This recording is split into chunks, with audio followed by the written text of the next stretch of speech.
안 됐었나요? 이제 됐네. 예. 자, 방금 읽었던 말라기 4장 7에서 9절과 그리고 고린도후서 9장 6에서 7절의 본문을 가지고 11조 연보라는 제목의 말씀을 나누려고 합니다. 사실 제가 이 헌금에 대해서는 거의 말씀을 전하지 않았습니다. 왜냐하면 여러분들이 힘써 하는 것을 알고 있고 또 감사하게도 주님께 재정들을 계속 어렵지 않게 물론 조금씩 어려움들이 없지 않아 있긴 하지만 그래도 여기까지 올 수 있도록 도와주셨기 때문에 굳이 따로 하진 않았습니다. 그런데 얼마 전 교제하다가 이 부분에 대해서 정확한 지식을 아는 것들이 우리가 하나님을 섬기는 방법에 있어서도 단순히 내가 하는 것과 하나님 말씀대로 하는 것들이 차이가 있듯이 이 헌금에 대해서도 좀 더 정확한 지식이 필요하다라고 생각하게 됐습니다. 그래서 오늘 이 말씀을 나누려고 합니다. 얼마 전에 어느 형제님을 좀 만나 교제했습니다. 그 형제님 말하기를 형제님, 교회 성도들에게 11조를 꼭 가르치시고 강조하십시오. 자기가 살아온 삶들을 볼 때 자기는 11조를 했기 때문에 지금까지 이런 은혜를 경험하면서 살아왔습니다. 이렇게 말하면서 11조를 꼭 가르쳐야 될 것에 대해서 언급을 했습니다.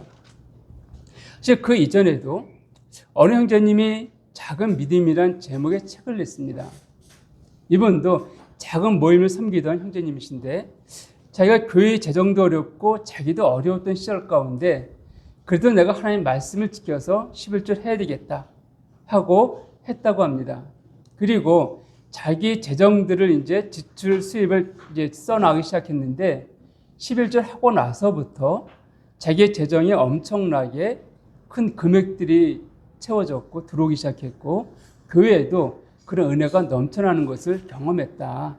그래서 이 11조를 꼭 해야 된다. 이렇게 글을 쓴 것을 본 적이 있습니다. 물론 그 이전에 지금은 그런 책이 거의 안 나오고 하지만 예전에 90년도 초중반 때 그 록펠러라고 아마 아실 겁니다. 미국에서 가장 부유한 사람 중 한 명이죠. 그 록펠러가 그 부유함의 배후에는 11조를 했기 때문이다. 이런 책이 엄청나게 팔려나갔고 엄청나게 많은 사람들이 그 책을 읽었습니다. 그럼 많은 교회들이 11조를 강조하는 것을 보게 됩니다. 지금도 교파교회 보게 되면 그 주보 같은데 11조에 대해서 굉장히 강조하는 것들을 보게 됩니다. 자, 근데 이렇게 많은 사람들이 또 비단 제가 언급한 이런 분들만이 아니라 제 주변에 몇몇 사람들이 11조를 강조하고 있고 그 헌금함을 통하여서 복을 받았다라고 말하는 것을 듣게 됨에도 불구하고 사실 모임을 섬기는 자로서 저 여러분이 복받기 원합니다. 잘 되기 원해요. 영육간의 강광이 원하는 것처럼 그런 마음의 소원들이 있습니다. 그 그냥 잘 되는 거, 경제적으로도 어려움보다는 풍족하게 누리는 여러분들을 보기 원하는 마음이 있습니다. 그런 제가 왜 11조에 대해서 그동안 말씀을 전하지 않았는가? 왜 강조하지 않았는가? 그것은 이 11조의 의미가 무엇인가에 대해서 그리고 왜 11조를 했고 구약에서는 했고 또 지금 제가 강조하지 않았는가? 그럼 지금 이 시대 가운데서 어떻게 헌금을 해야 될 것인가? 이 부분에 대해서 오늘 나누려고 합니다. 자, 첫 번째는 근데 이 말씀 들어가기 전에 11조이든 우리가 드리는 헌금이든지 간에 우리가 오해하지 말아야 될 게 하나 있습니다. 그것은 하나님이 가난하시기 때문에 물질이 없어서 하나님이 하셔야 될 일을 하지 못하기 때문에 우리 가운데 헌금을 요구하는 것이 아닙니다. 지금 많은 교회가 하나님 그런 분을 만들어버렸어요. 그래서 왜 많은 사람들이 교회를 떠난 이유 중에 하나가 교회 가니까 너무나 헌금을 많이 강조한다. 이러다 보니까는 교회 헌금을 하다가 너무 지쳐버리는 거예요. 교회를 떠났다는 얘기를 떠난 사람들 중에서 많은 부분이 그 헌금 때문에 떠났다는 얘기를 듣게 됩니다. 너무나 안타까운 이야기인데 하나님이 가난하기 때문에 우리 헌금을 요구하는 것이 아니잖아요. 성경은 말하고 있기를 금도 내 것이요 은도 내 것이라고 주님 말씀하고 있습니다. 금도 내 것이고 은도 내 것이라는 거예요. 또 이 천하에 있는 모든 것들을 하나님이 지으셨기 때문에 그분은 조금 더 부족함이 없다. 사람 손에 무엇인가 얻어야 될 것이 있는 그런 분이 아니다라고 사도 바울도 사도행전 17장 24절과 25절에서 강조한 것을 보게 됩니다. 다시 말씀드려서 우리가 헌금하는 것은 그분이 가난해서가 아니라 오히려 헌금함을 통하여서 우리에게 더 많은 은혜와 복을 경험케 하기 위한 하나님의 또 다른 은혜의 방편인 것을 우리는 알아야 됩니다. 그래서 우리가 헌금 거기에 있는 것이에요. 이걸 알게 된다 한다면은 우리는 자연스럽게 이 기쁨 우리 헌금에 동참할 수가 있는 것이죠. 그것이 아니라 막 하나님 가난하신 분처럼 억지 성도들에게 물질을 요구하다 보니까는 성도들이 시험에 드는 것을 보게 되는데 결코 이건 잘못된 모습입니다. 자, 이런 전자에서 우리가 말씀을 나누려고 합니다. 자, 첫 번째는 11조는 그럼 과연 성경적인 헌금 방법인가? 자, 우리가 이 부분을 나눌 때 첫 번째 생각해 될 것은 복음주의적인 사람들이 말합니다. 11조는 율법이 아니기 때문에 우리가 마땅히 지켜야 합니다. 율법은 누구를 통해 주어졌습니까? 모세를 통해 주어졌죠. 근데 이 11조는 모세가 율법을 받기 이전에 아브라함의 행했고 야곱의 행했기 때문에 율법과 상관이 없습니다. 근데 이 11조는 지금 지키는 것, 이 교회 시대 가운데 지금 지키는 것은 율법을 지키는 게 아니기 때문에 마땅히 우리가 지켜야 됩니다. 이게 말씀하신 분들을 종종 보게 됩니다. 자, 그러면 아브라함의 11조 했던 내용들을 한번 살펴보겠습니다. 창세기 14장 17에서 20절까지 내용인데 한번 좀 보겠습니다. 아브라함이 어떻게 헌금을 했는가? 이 내용을 보게 되면 아브라함 조카였던 룻이 시날과 아므랄벨과 엘라사랑 아료가 엘라망 그돌라오면과 고이망 디달이 쳐들어와서 롯과 그의 가족들과 그의 재산을 다 빼앗아 갔습니다. 롯만이 아니라 그 성에 살던 사람들 다 탈취해 간 것이에요. 이 소식을 듣고 아브라함이 자기가 데리고 있던 사람들 데리고 싸움에 나갔습니다. 그래서 승리했어요. 그 롯과 롯의 가족만이 아니라 그 모든 재산을 가지고 돌아오는 길에 누굴 만났습니까? 17절에 보게 되면 아브라함이 그돌라오멜과 그와 함께 왕들 처부수고 돌아올 때 살레망 멜기세덱이 떡과 포도주를 가지고 나왔으니, 여기 살레망 멜기세덱이 언급됩니다. 그 사람이 나왔다는 것이에요. 그래서 이 멜기세덱이 나왔을 때 이 아브라함이 11조 드렸다고 했습니다. 무엇에 11조를 드렸습니까? 자, 20절에 보게 되면 너의 대적을 네 손에 붙이신 지극히 높으신 하나님을 찬송할 줄이다 라고 멜기세덱이 말하니까 아브라함이 그 얻은 것에서 10분의 1을 멜기세덱에게 주었더라. 그 얻은 것, 이 싸움에 나가서 승리한 그 전리품 중에서 10분의 1을 드렸다라고 성경은 말하고 있습니다. 근데 우리가 지금 말한 11조는 싸움에 나가서 승리해서 얻은 그 전리품이 아니죠. 우리 수입의 10분의 1을 드리고 있습니다. 아브라함이 처음 드렸던 그 11조는 수입의 10분의 1이 아니라 싸움 때 나가서 이기고 돌아올 때 그를 축복해 주는 멜기세덱을 만나자 그 승리한 전리품 가운데에서 10분의 1을 드렸다라고 성경은 말하고 있습니다. 이 외에 아브라함 또 11조를 드렸다라고 언급된 내용들이 없어요. 자, 그 두 번째는, 그리고 여기서 아브라함 10분의 1을 드렸는데 우리 민수기에 보게 되면 율법에 이렇게 되어 있습니다. 싸움 때 나가서 승리하고 돌아왔어요. 하나님께 드릴 것을 언급하고 있는데 얼마를 드려야 되는가? 민수기 31장 25절부터 30절까지 보겠습니다. 구약성경 민수기 31장 25절부터 30절까지 보게 되면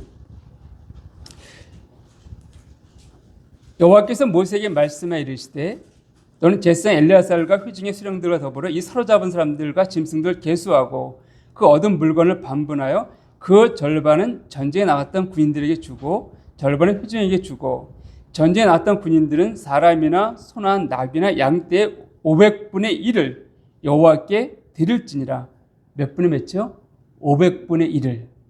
그 다음에 또 곧 이를 그대 절반에서 가져다가 여호와의 거제로 제사장 엘리야세에 주고, 또 이스라엘 자손이 받은 절반에서는, 군인들이 아닙니다, 이스라엘 백성들은 소나 나귀나 양떼 각종 짐승의 50분의 1을 가져다가 여호와의 성막을 맡은 레인에게 주라.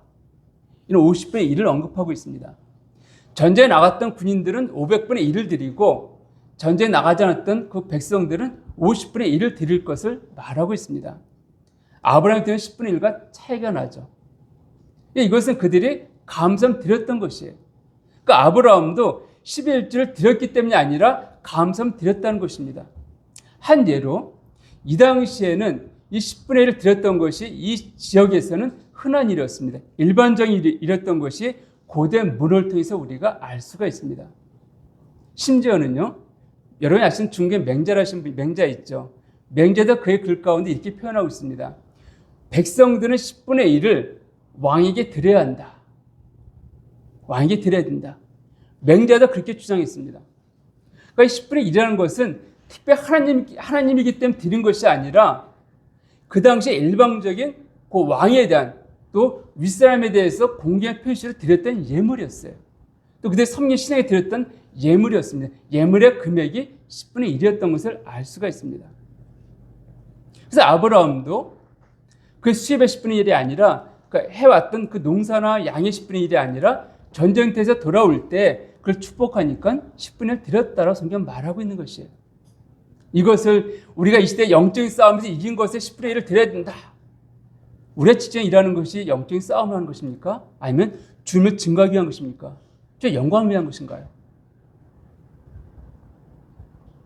그러니까 이렇게 말씀을 외국에서 우리가 적용한 것은 좀 문제가 있습니다. 자, 그럼 야곱은 어떻게 11절 드렸는가? 창세기 28장 20절에서 22절까지 야곱이 드렸던 모습이 나옵니다. 자, 구약성경 창세기 28장 20에서 22절입니다.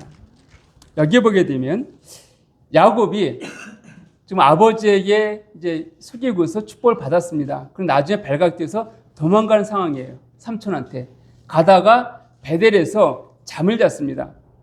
잠을 자는데 하나님께서 그 임자가 나타나는 거예요. 천사들 오르락내리락하고 이걸 보게 되어지니까 20절에 보니까 야곱이 소원하여 이르되 하나님이 나와 함께 계셔서 내가 가는 이 길에서 나를 지키시고 먹을 떡과 입을 옷을 주시어 내가 평안히 아버지 집으로 돌아가게 하시오면 여호와께서 나의 하나님이 되실 것이요 내가 기둥을 세운 이 돌이 하나님의 집이 될 것이요 하나님께서 내게 주신 모든 것에서 10분의 1을 내가 반드시 하나님께 드리겠나이다 하였더라. 자, 10분의 1 드린다 했습니다. 어떤 때요? 무사히 돌아오게 하면은. 여러분 헌금할 때 이게 헌금하시면 있나요? 나에게 1,000,000원 주십시오. 그럼 내가 10분의 1 100만 원 헌금하겠습니다. 그 1,000,000원 주시면 여러분 100만 원 헌금하시나요? 이게 올바른 방법입니까? 아니잖아요. 야곱은 그렇게 조건을 말하고 있는 거예요. 하나님 이렇게 주세요. 주시고 나면은 내가 받고 난 다음에 그때서야 드리겠습니다. 이렇게 말하고 있는 것입니다. 그러니까 이것은 우리가 지금 말한 11조와는 전 다른 모습이에요. 그러니까 이것이 우리 11조를 할 때 하나님의 모델이 될 수 없는 것은 명확합니다. 그러니까 여기에 근거해서 11조를 해야 된다 이렇게 말하는 것은 옳지 않다라는 것이죠. 자, 두 번째로 율법에 기록된 11조입니다. 민수기 18장 21에서 24절 먼저 보겠습니다. 민수기 18장 21에서 24절 좀 보겠습니다.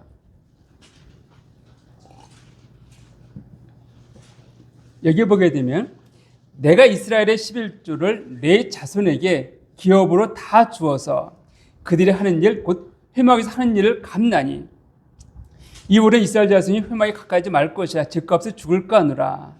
그리고 이스라엘 자손이 여호와께 거제를 드린 11조를 레인에게 기업을 주었으므로 내가 그들에 대해 말하기를 이스라엘 자손 중에 기업이 없을 것이라 했느라. 자, 하나님께서 레인에게 11조를 드릴 것을 말하고 있습니다. 이스라엘 백성의 수입의 소득의 11조를 드릴 것 말하고 있죠. 왜냐하면 레인은 성막의 봉사자들인데 그들에게 하나님 기업을 주지 않았습니다. 이스라엘 백성이 가나안 땅에 들어갔을 때 12지파에게 땅을 나눠주었어요.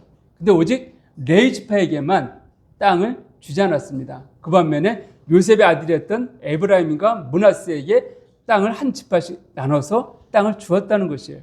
그러니까 레위는 그 땅에 들어갔는데 자기 땅이 없어요. 먹고 살 곳이 없습니다.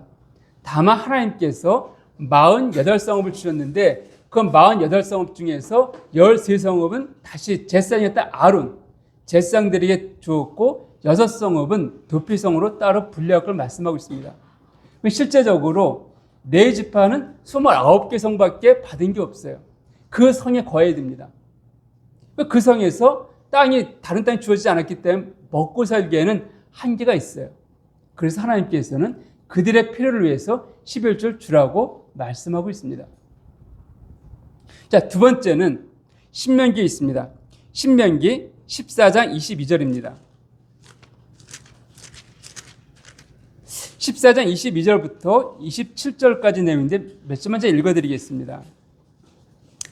너는 마땅히 매년 토지소산의 11조를 드릴 것이며 네 하나님 여호와 앞 곧 여호와께서 그의 이름을 두시려고 택하신 곳에서 네 곡식과 포도주와 기름의 11조를 먹으며 또 네 소와 양의 처음 난 것을 먹고 네 하나님 여호와 경외하기를 배울 것이니라. 또 한 절 더 하면 26절부터 읽어드리면 네 마음에 원하는 모든 것을 그 돈으로 사되 소나 양이나 포도주나 독주는 네 마음에 원하는 모든 것을 구하고 거기 네 하나님 여호와 앞에서 너와 네 권속이 함께 먹고 줄거할 것이며 네 성읍에 거주한 레위인은 너희 집 분깃이나 기업이 없는 자니 또한 저버리지 말지니라. 자, 여기에 보게 되면 11조를 어떻게 사용한다고요? 그의 가족과 권속이 함께 먹으라는 것이 하나님 앞에서요. 먹고 줄거하라는 것입니다. 하나님께서 우리 가운데 이런 은혜를 베푸셨다. 우리가 이렇게 풍성하게 우리가 수확을 거둘 수 있었다. 이걸 인하여 감사하며 먹고 마실 것을 말하고 있습니다. 민수기에서 11조는 레인에게 줄 것을 말하고 있습니다. 근데 여기서는 먹고 마시되 레인을 기억하라고 말씀하는 것이에요. 11조 주라는 게 아니라 그 먹고 마시되 함께 기억하고 먹고 나눠주라는 것. 이 부분입니다. 자, 그러면은 민수기에서 11조 언급되어 있고 신명기 11조 언급되어 있습니다. 같은 내용일까요? 다른 내용일까요? 다른 내용입니다. 이스라엘 백성은 레인에서 11조를 드렸습니다. 또 자기들 하나님 먹고 마시 줄기에 11조를 또 드렸다는 것이에요. 하나 더 있습니다. 신명기 14장 28에서 29절까지 그 뒤에 부분을 읽어드리겠습니다. 매 3년 끝에 그의 소산의 10분의 1을 다 내어 네 성읍에 저축하여 너희 중에 분깃이나 기업이 없는 레위인과 네 성중에 거류하는 객과 및 고아와 가부들이 와서 먹고 배부르게 하라. 그리하면 네 하나님 여호와께서 네 손으로 하는 범사에 네게 복을 주시리라. 매 3년째 되는 날에 어떻게 하라고요? 소산의 10분의 1을 다 내어 네 성읍에 저축하였다가 그것을 가지고 레인과 과부와 고아와 객과 이런 사람들을 섬길 것을 말하고 있습니다. 그러면 매년 10분의 1씩 두 번 드립니다. 10분의 1을 내리고 있죠. 3년째 또 10분의 1을 드립니다. 평균을 치게 되면 이스라엘 백성들은 자기 수입에서 23.3% 매년 자기 수입의 23.3%를 드렸다는 것이에요. 이게 구약에서 율법에서 말하는 11조입니다. 단위 10분의 1을 드린 게 아닙니다. 그러니까 여러분이 율법들을 하려고 한다면 이렇게 드리셔야 돼요.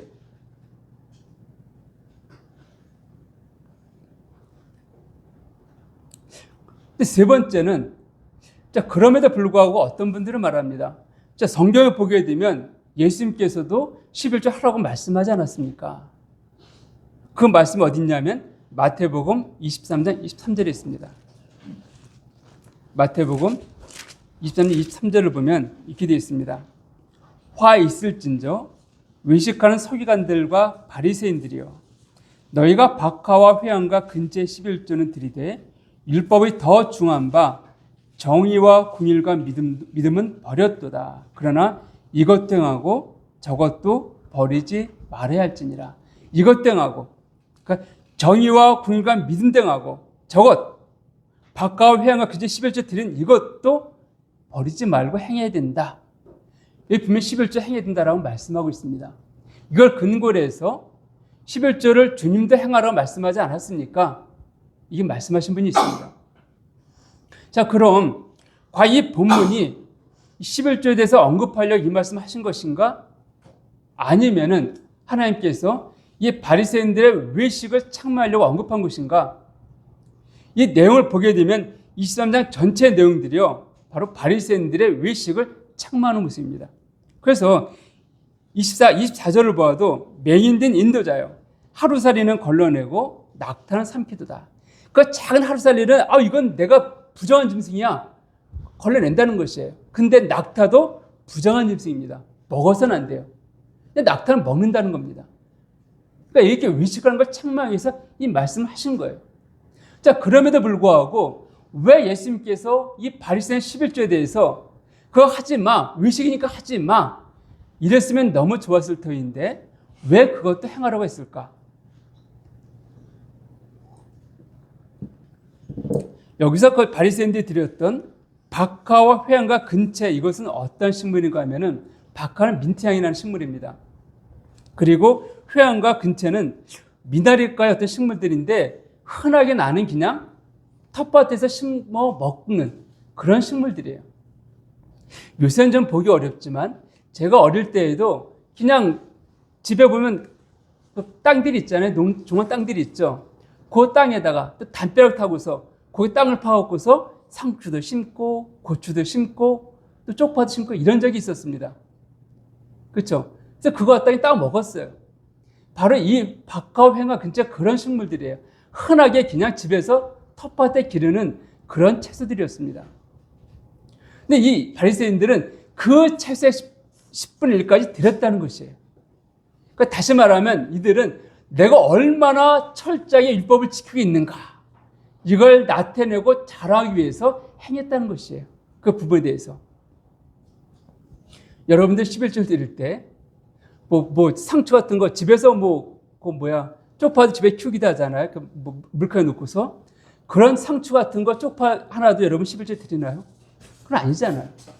근데 바리새인은 그렇게 드렸다는 것입니다. 근데 왜 그것들을 주님 책망하지 아니하시고 해라 말씀하셨는가? 예수님께서 이 땅에 오셨을 때 예수님 율법을 폐하러 오셨다 하지 않고 완전케 하기 위해서 오셨다고 말씀하셨습니다. 그 예수님은요, 이 땅에 계시면서 율법을 하나도 어기지 않으셨습니다. 그 성경 말하고 있기를 율법의 의로도 흠이 없는 분이라고 말씀하고 있잖아요. 그러니까 예수님은 율법 완전히 지키신 분이었습니다. 심지어는 성전세를 내야 되는데 그 성전의 주인이 누구입니까? 예수님 자신이잖아요.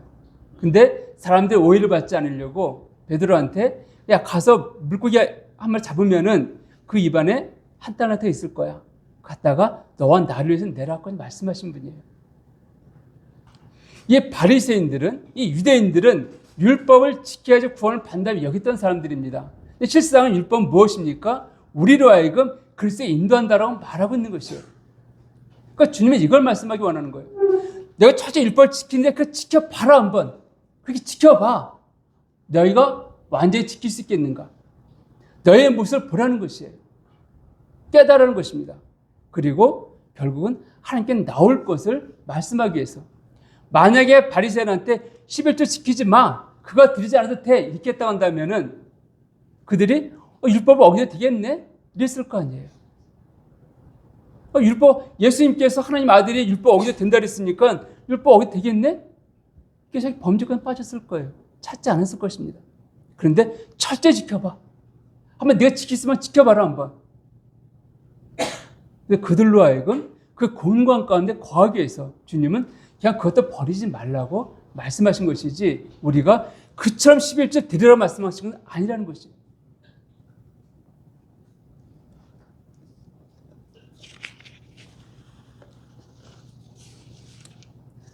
그러니까 네 번째로는, 자, 3대 말합니다. 아까 본문에 읽었지만 11조를 하지 않으면은 성경에 보게 되면 하나님과 도둑질하는 것이라고 말씀하고 있는데, 아니 11조를 해야 되지 않습니까? 분명히 하나님께 말씀하고 있기를 아까 읽으셨죠. 사람이 어찌 하나님의 것을 도둑질하겠느냐?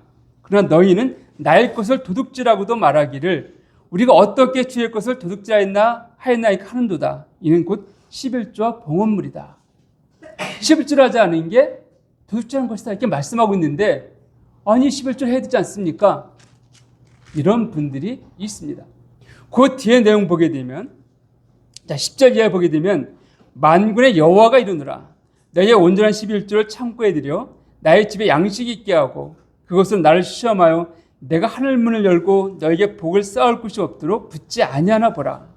만군의 여호와가 이르노라 내가 너희를 위하여 메뚜기를 금하여 너희 토지 소산을 먹어 없애지 못하게 하며 너희 밭의 포도나무 열매가 기한 전에 떨어지지 않게 하리니 너희 땅이 아름다워짐으로 모든 이방인들이 너희를 복되다 하리라.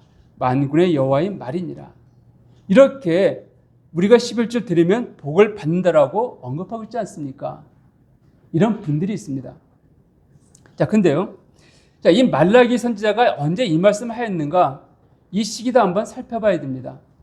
언제 이 말씀을 했냐면 이 말라기 선지자의 활동 시기는 이스라엘 백성이 바벨론의 포로 잡혀갔다가 귀환하고 나서입니다.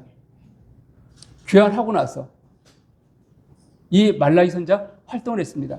그럼 그때 어떤 일이 있었는가? 왜 이 말씀을 하셨는가?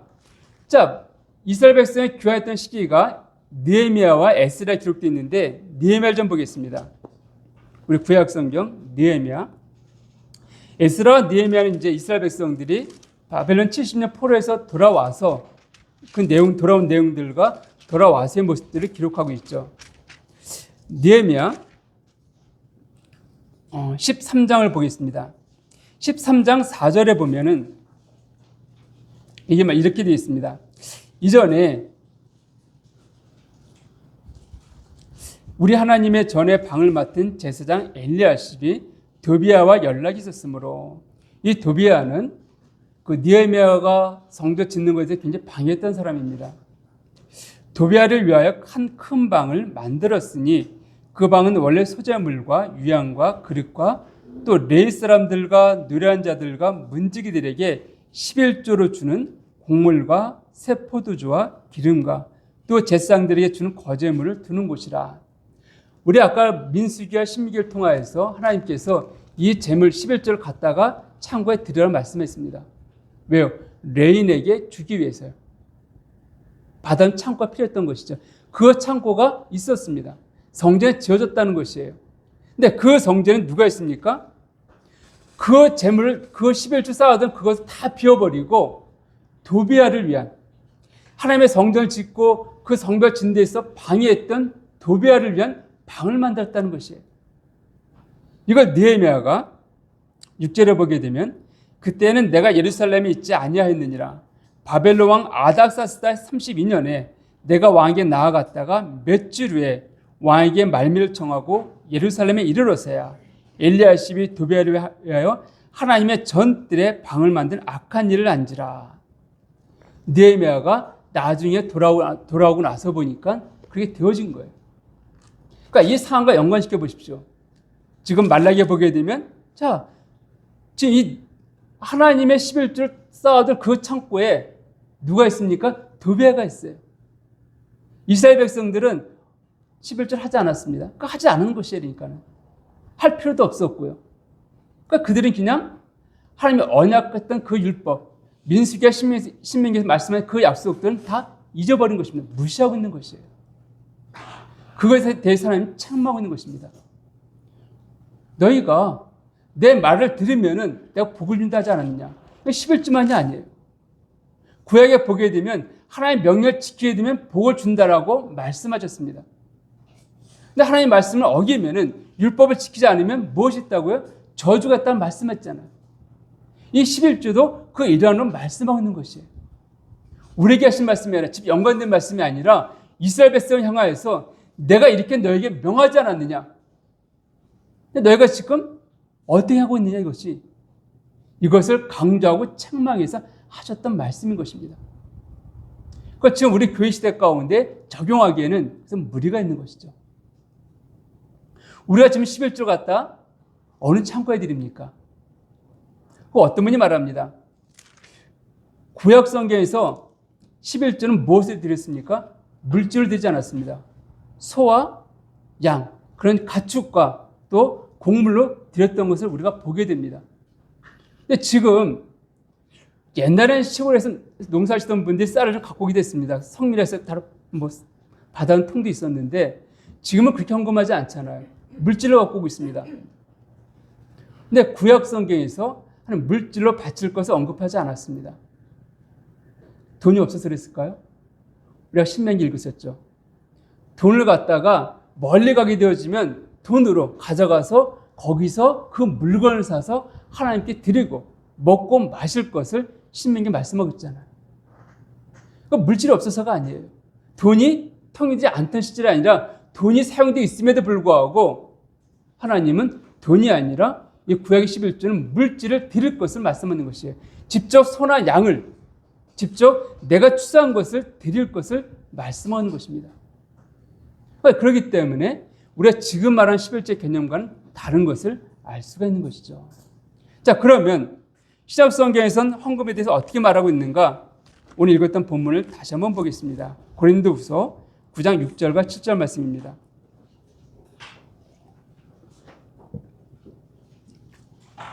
자, 이 말씀을 나가기 전에 신약 성경 보게 되면 헌금, 연보. 헌금이라는 단어는 이 복음서에만 나와 있고, 그다음에 주 연보라는 단어가 언급된 것을 보게 되는데, 헌금이라는 단어, 이 단어가 헬라어로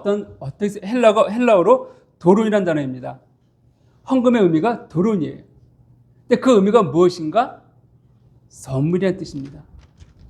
이 단어가 에베소 2장 8절에서 쓰여졌습니다. 내가 그 은혜에 믿음 말미암아 부름을 받았나니 이것이 너에게 난 것이 아니라 하나님의 무엇이다? 선물이 있을 때 이 도르라는 단어가 쓰여졌습니다. 그러니까 신약 성경에서 복음서에서 헌금이라는 단어는 이 도르라는 단어가 쓰여진 거예요. 선물입니다.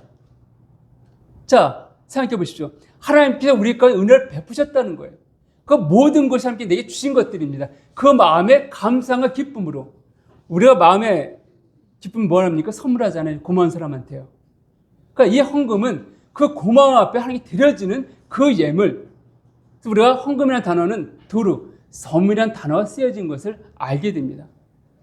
그래서 하나님께 그 고마움, 내게 베푸신 은혜가 감사하기 때문에 드려지는 게 바로 헌금이에요. 그것입니다. 그리고 또 다른 단어는 연보입니다. 오늘 나온 단어인데 이것은 그 히폴로테스라는 단어입니다. 헬라어 히폴로테스라는 단어인데 이것의 의미는 관대하다. 그러니까 이것은 어떤 것인가 하면 우리 연보에 대한 의미도 나와 있지만 어려운 사람들을 도와주는 그런 의미로 연보라는 단어가 쓰여졌습니다. 관대하게 베푸는 것, 이것이 쓰인 단어 연보라는 단어예요. 그러니까 우리가 이 단어를 통해서도 구약과 다른 걸 알 수가 있습니다. 우리가 내게 베푸시는 감사하기 때문에 하나님께 드려지는 헌금. 그리고 그것이 주변 어려운 사람들에게 쓰여지게 드려지는 헌금. 이것이 바로 신약 시대에 말하고 있는 헌금, 연보의 의미예요. 자, 이런 걸 염두에 두고 오늘 본문을 좀 보겠습니다. 자, 9장 6절을 보면 이것이 곧 적게 심는 자는 적게 거두고 많이 심는 자는 많이 거둔다는 말이로다. 각각 그 마음에 어떻게 해요? 정한 대로 할 것이요. 이것은 헬라어로 프로아이레오마이라는 단어입니다. 프로아이레오마이.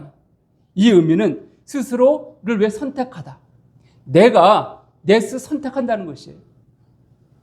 그러니까 내가 스스로 정한 대로, 그러니까 누가 내가 요구하고 강요한 것이 아니라 내 스스로 정한 것이에요. 선택한 것입니다. 그러니까 우리 헌금할 때 내가 정해야 됩니다. 누가 헌금 막 이것이 아니라 내가 주님 앞에서 결정하는 것, 이것입니다. 첫 번째는요. 두 번째로 인색함. 헬라어로는 리페라는 단어 쓰여졌는데 이거 싫다는 의미입니다. 싫은 것. 그러니까 헌금하기 싫어요. 마음에 기쁨이 안 돼. 억지가 돼버려. 그렇게 하지 말라는 것입니다. 세 번째는 억지로. 이건 헬라어로 아난케라는 단어인데 강제적으로. 아까 처음 정한 대로 다른 반대 의미죠. 이것을 강제적으로 그냥 할 수밖에 없는 그런 상황들. 안 하게 되어지면 저희는 아니지만은 교법학교에서는 헌금에 이름을 다 적습니다. 기명헌금을 해요.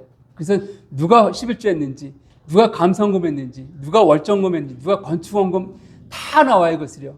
심지어는 그것을 공개까지 합니다. 그래프에 보세요. 이런 교육도 있어요. 그러니까 그들 헌금에다 꼭 이름을 기명을 할 것을 요구하고 있습니다. 그러니까는 하기 싫어도 하게 돼요. 또 헌금함을 돌리게 됩니다. 그러면 하기 싫어도 그냥 헌금하는데 그냥 하면 좀 눈치가 보니까 옆에 사람한테 그냥 해서 내게 되어지는, 이것은 성경에서 말하는 헌금의 모습은 아니다는 것이죠. 네 번째 단어. 자, 정한대로 할 것이 인색하면 억지하지 말지니 하나님은 어떻게 해요? 즐겨내는 자. 이 즐겨낸다, 이 단어는 헬라어로 할라로스라는 단어입니다. 이것은 즐거운, 매우 기쁜, 한 가지만 더 있습니다. 신속한, 신속하게. 이게 왜 의미가 있냐면은 우리가 헌금할 때 우리 수입은 일반적으로 정해져 있습니다. 그렇잖아요? 그 수입에 이것 나와 저거 나가게 되는데 우선 그 순위가 있습니다. 그 순위 가운데 헌금이 맨 마지막에 있게 되어지면 항상 부족하면 헌금 빼게 되잖아요. 그러지 말라는 것이에요. 그러니까 우선적으로 신속하다. 이 즐겁다는 의미에서 신속함으로 내가 이걸 주님께 드리겠습니다. 먼저 결정하는 것이에요. 그러니까 이것이 신약 성경에서 헌금하는 모습이라고 언급하고 있습니다. 어떻게 해요? 가각하면 정한 대로 인색함을 억지하지 말고 신속함, 즐겨서 낼 것을 말하고 있습니다.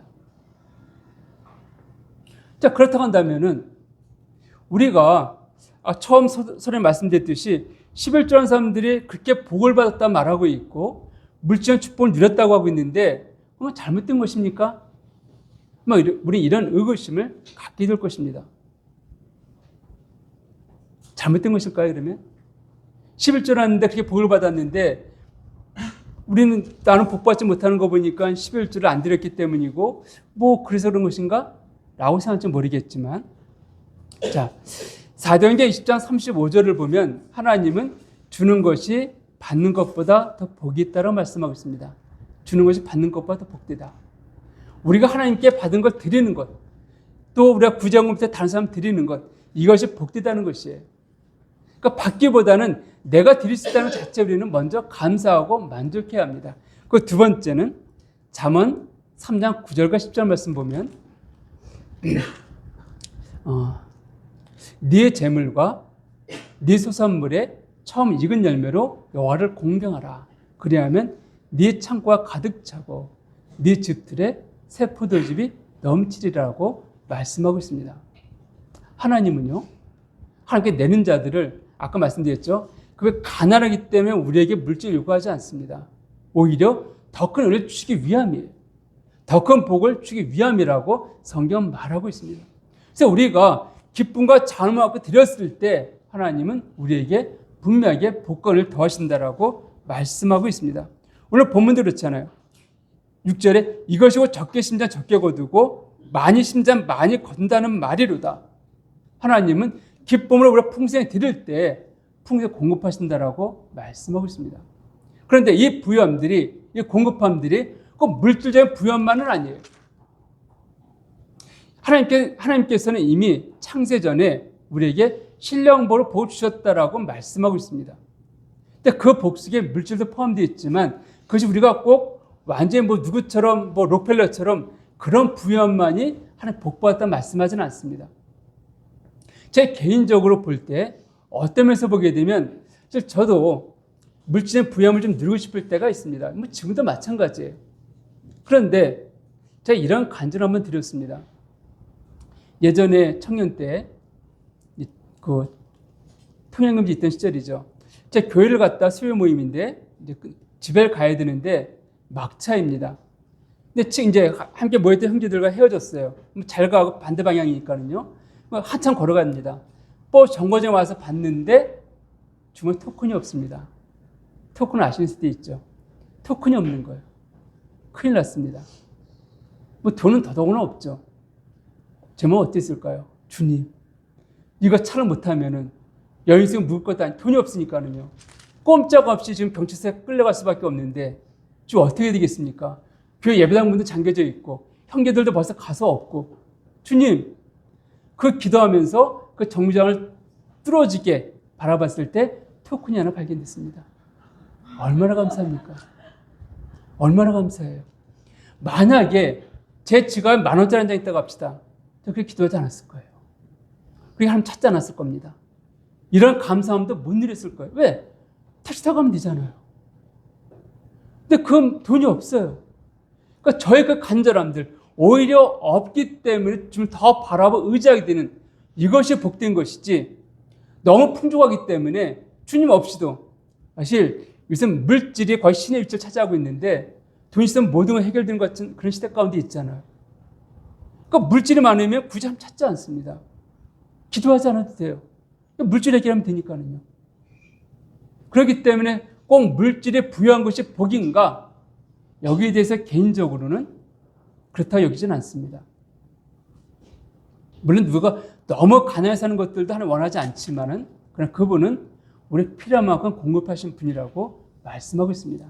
그래서 우리가 헌금할 때, 나는 복을 받지 못했는데요? 아닙니다. 아니에요. 이미 하나님 풍성하게 여러분이 누릴 수 있는 만큼 주셨습니다. 감당할 수 있는 만큼 허락하셨다는 것입니다. 이것이 바로 신앙생활 말하고 있는 부분들이에요. 그럼에도 불구하고 여러분들 가운데 정말 나는 이 11절 들음을 통한 복을 받을 건 믿습니다. 이런 분이 있다면 이렇게 복을 주실 것입니다. 예전에 어느 형님 말씀하시기를 나는 보험 들지 않았습니다. 왜냐하면 하나님이 날 지키면 믿기 때문에 그랬습니다. 그 고백 이후로 그 형님 가운데 교통사 한 번도 없었습니다. 그리고 자기 몸에 아픔이 있어도 자기가 병원비보다 더 많은 헌금들이 들어왔습니다. 이 고백의 형님이 있습니다. 그 형님의 믿음이 있어요. 그 믿음을 축복하십니다. 어떤 분은 병이 났습니다. 병원에 가서 치료받아야 되는데 아닙니다. 이 병은 하나님께서 기도 가운데 낫게 하실 것을 난 믿습니다. 이런 확신 가운데 기도하신 분이 있습니다. 병이 치료가 되어집니다. 왜요? 하나님은 우리의 믿음이 자라게 원합니다. 우리의 믿음은 어떻게 자랍니까? 하나님의 인격적으로 경험할수록 우리의 믿음은 자라게 되는 거예요. 그래서 우리가 작은 믿음이라 할지라도 우리가 그 믿음을 갖고 하나님 이걸 할 수 있는 분야라고 믿게 되면은 하나님은 행하십니다. 마치 우리 아이들이 3살, 4살, 5살 때는 우리 아버지가, 우리 엄마가 세상에 최고인 것 같아요. 제일 부자이고 제일 멋쟁이고 뭐든지 할 수 있는 분 같아요.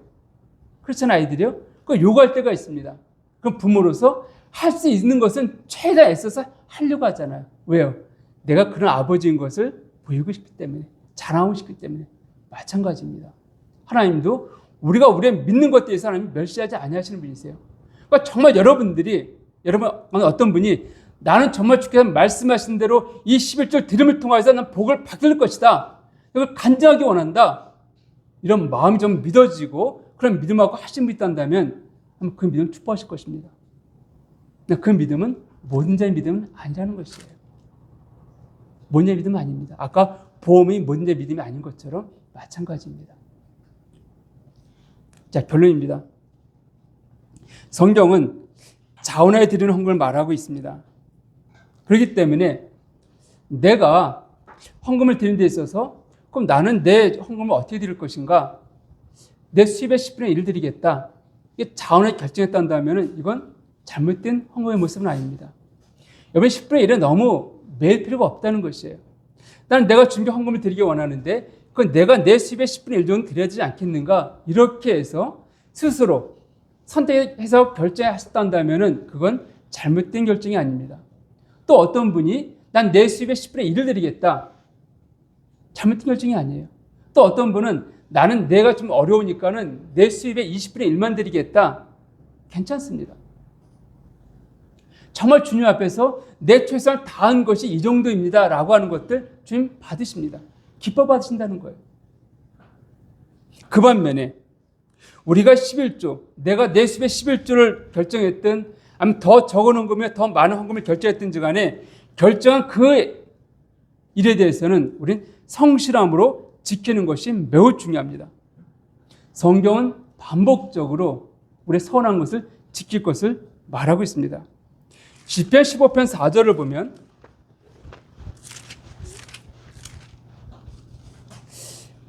시편 15편 4절에 그의 눈은 1절 먼저 읽게 되어 있습니다. 여호와여 주의 장막에 머무를 자 누구오며 주의 성소에 산 자 누구니이까. 그의 눈은 망령된 자를 멸시하며 여호와를 두려워하는 자들을 존대하며 그의 마음에 소원하는 것은 해로울지라도 변하지 아니하는 자라고 말씀하고 있습니다. 전도서 5장에서도 이렇게 말씀하고 있습니다. 5장 4절부터 좀 읽어드리면 네가 하나님께 소원하였거든 갚기를 더디게 하지 말라. 하나님 우매한 자들 기뻐하지 아니하시나니 서원한 것을 갚으라. 서원하고 갚지 아니하는 것보다 서원하지 아니하는 것이 더 나으니라. 선녀타운 나은 것이라는 거예요. 네 입으로 네 육체가 범죄하게 하지 말라. 천사 앞에서 내가 서원한 것이 실수라고 말하지 말라.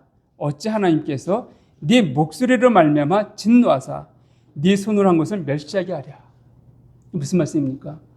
내가 하나님께 이만큼 하겠으면 결정한 것이 있습니다. 그럼 그것은 여러분들이 어려워도 드릴 것을 지킬 것을 말하고 있는 것이에요.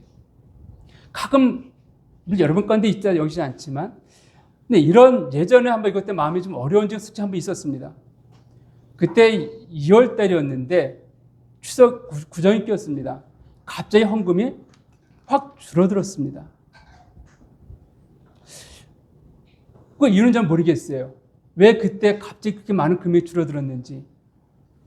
그리고 그 금액이 그 다음부터는 정상적으로 헌금이 들어왔습니다. 그 달만 줄어들었어요. 개인적으로 생각해 보기에는 명절이었기 때문에 아마 다른데 예상치 않은 것 때문에 많이 들어왔기 때문에 아니었을 거라 생각됩니다. 그러나 혹시 그랬다 한다면 그건 합당치 않다는 것입니다. 내가 하나님께 드리게 했던 것들은 마음이 결정했던 것들은 어려워도 지킬 것 성경은 말하고 있습니다. 또 다른 데 필요한 것은요. 이걸 어찌해야 되겠습니까? 그것도 하나님 일하시는 방법들이 있어요. 중요한 것은 내가 서원한 것, 이걸 지키라 성경은 말하고 있는 것입니다. 그리고 교회는 들어온 헌금에 대해서 정말 하나님 앞에서 합당한 데 사용해야 될 것입니다. 교회가 헌금을 가장 많이 지출할 것은 무엇입니까? 어디에 사용해야 됩니까?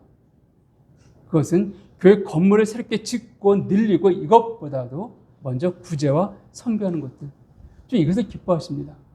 연부의 의미에 그러하듯이 이런 쪽부터 먼저 우리가 재정을 지출하는 것이 합당합니다.